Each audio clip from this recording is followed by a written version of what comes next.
hello. We are in the garden. Papa Dog, come show yourself. And I am enjoying the late afternoon, early evening, as the sun is setting and it's gorgeous and it is chilly, but I love it. It feels really, really good. And I want to talk about Aileen Wuornos. I don't know if you guys are familiar with this name.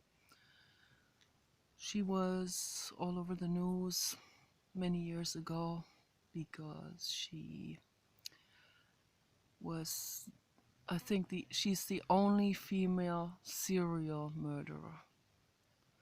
So she has murdered, I don't know, about 7 men or something like that. So this is the story of Aileen Wuornos. She had an extremely traumatic childhood, being raped, being abandoned, not being loved, just used. So she ran away at age 13, became a hooker just to survive. And I don't know exactly how old she was when she started to murder men. I think she was probably 18 or 19. And that went on then for several years. And until her girlfriend has reported has set her up and collaborated with the police and set her up and made it so that she would admit these things on the phone to her. And Aileen Wuornos was a very smart woman, was very intelligent, not educated because of the society she grew up in. There was no education. But she was smart. She could have lived a completely different life, like completely a total turnaround, a total like extreme other life, you know, if she had the love and the nurturing, the education, being taken care of, being protected physically and mentally, psychologically. But she had to fend for herself, and she's come across many, many men, of course, because of being a hooker. And there were many of them, particularly cops. She said she hated cops because so many of them, not all of them, but so many of them are really psychopaths. And they become cops because they are psychopaths, because they want power over other people. And so many of them rape women, many of them hate women, don't respect women, just want to control them, just like Muslim men. And and it's those men that she hated. And I understand fully 100%. I followed her story. I saw the interviews with her. I felt very deeply for her. And I watched the film Monster. She was portrayed by Charlize Theron. She did a very good job on that. Very, very excellent job. She basically became Aileen Wuornos. It's almost like channeling. And there's the papa dog. All right. Yes. Oh, nice. Yeah, it's nice. Oh yeah, Papa Dog is is the meaning of my life.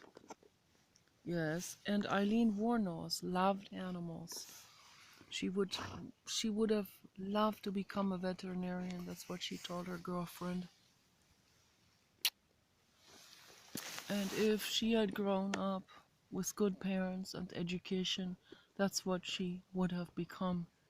And she would have been a very good veterinarian. Very caring, very kind, an animal lover, animal rescuer. So the situation of her life, the horrors that she experienced, the abuse that she experienced, the ongoing abuse by these specific psychopathic men that made her get so angry, made her develop such an enormous hatred that she got caught up with this with that situation where it started out where she was defending herself. It started out with a life or death struggle with one of those John's psychopathic guy who wanted to abuse her and beat her, and she defended herself tooth and nail. She was tall and large woman, strong also, and she had some survival skills. And even though she didn't have a gun or a weapon, she managed to tear the gun out of that guy's hands. She just fought real hard. That's what we have to do in a situation like this. And then she was able to turn the gun on him and shoot him. And it was more like an accidental killing out of self-defense. And then a feeling swept over her. They didn't really talk about this in detail, but it was portrayed very well by Charlize. And I can also see this in the interviews with the actual Aileen Wuornos, where she talks about these things. And she talks about it very openly. And she had just no more hope. There is no more hope. In those interviews, there's just not a speck of hope left for humanity and for the judges. And I guess the only one she respected was her lawyer, who was basically standing up for her right to die, because there was no way for her to ever get paroled or get out or get another chance. Other murderers under Barack Obama get another chance and another chance and another chance and another chance, because, as he said, we're a nation of second chances. But when it comes to people like Aileen Wuornos, suddenly that doesn't apply anymore. Yeah. So she knew there was no chance for her to ever get out. And her lawyer felt bad for her, for that. And he fought for her. He fought for her right to die. Yeah. To not have to live like this for another, 50 years in prison under those circumstances, with that hate that was addressed to her, and that horror and that misery and this hopelessness. No, no, he felt for her, good person.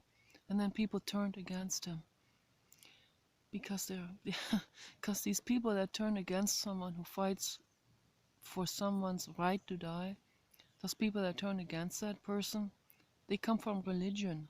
They don't come from compassion. So, and Aileen Wuornos, her brain came from compassion. Her brain came from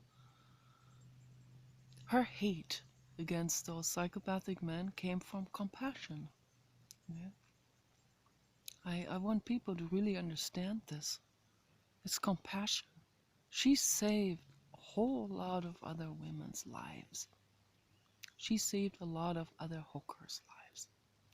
And those hookers, they have come from very unfortunate circumstances. And it's not their fault. It really isn't. And some of these women, they have had it rough in a physical or in a psychological way, or both, grew up with physical abuse and psychological abuse. And then later on, they turn on themselves. They become hookers as a sort of almost like a self-sabotage, because it's sort of like learned helplessness. They feel like they're worthless. They feel like they don't deserve anything better. They're like psychologically defeated. And then so many people judge them and hate them. And these women, they're just suffering. They're suffering beings, and they need to be loved too. And this Aileen Wuornos, really, actually a strong brain, to stand up there with all these people against her in the courtroom and hating her. All these people standing up against her, and she had this fatalistic hate against humanity, basically, against this unfairness, against the entire system that completely lets people like her fall through the grid. So she really saved lives, but no one looks at it from that angle. Everyone goes like, oh, the poor psychopaths. They don't even call them psychopaths. The poor psychopaths in the world, the poor women batterers, Let's petition for them with MacTow. Yeah. How horrific. I think this entire MacTow movement is a movement of psychopaths. That's what it is. They don't want to understand women. They don't want to put themselves into their situation and really understand their perspective on things. We women are afraid. We're very afraid of men. We don't trust them anymore. We don't. They snap at the drop of a hat. They beat you up because their ego had been tickled. We can handle this on the internet, but not in person. So something has to be done. Something needs to be done about all of this pain. Aileen Wuornos has lived a life in emotional pain. Okay? The psychopaths are also in emotional pain. They just manage to repress that pain a little bit deeper down. That's what men in general do. They're more of a pressure cooker than women, because for us it is more acceptable to talk about emotions and to cry and all of this. For men, for straight men, it's still not as acceptable socially, particularly not in the undereducated circles. So they still have this macho thing going. So it's very sad. So, but she saved lives. Look at it from that perspective. Really do. And no, I'm not going to sign petitions to get psychopath off the hook. So no, I'm not going to. I'm not going to petition for psychopath. Aileen Wuornos was not a psychopath. The men who battered and beat her, abused her and raped her, they're a psychopath. They're a sociopath and psychopath. Okay, that's a fact. And I understand her girlfriend too. I understand why she reported it, why she finally gave in and said, look, I can't do this, and I can't I can't watch you doing this anymore to people. This is too much. This is horrific. Well, because what happened then is the girlfriend stuck with her uh, through many of these instances. But there came a point where she just couldn't take it anymore. And I understand fully. And I also understand Aileen. I understand her hatred. I understand that she had no more respect for these psychopaths. She also depersonalized them. She didn't see them anymore as beings that are suffering too. She saw them as enemies, and it had become a war. So that's what was going on. And yeah, I mean, she could not. One can't, we love someone, we can't let that person continue to kill and continue to dwindle down that path of like a psychosis of some sort. So, but I see all people's perspectives. I can see every perspective of every single person in there. And I definitely see that Aileen Wuornos had a very good heart, was a very deeply sensitive and kind-hearted person. Just had a lot of hatred. And rightly so, She had every right in the world to hate these psychopathic men. And when we get the AGI robots, then they will do that. They will continue that job for us. That job that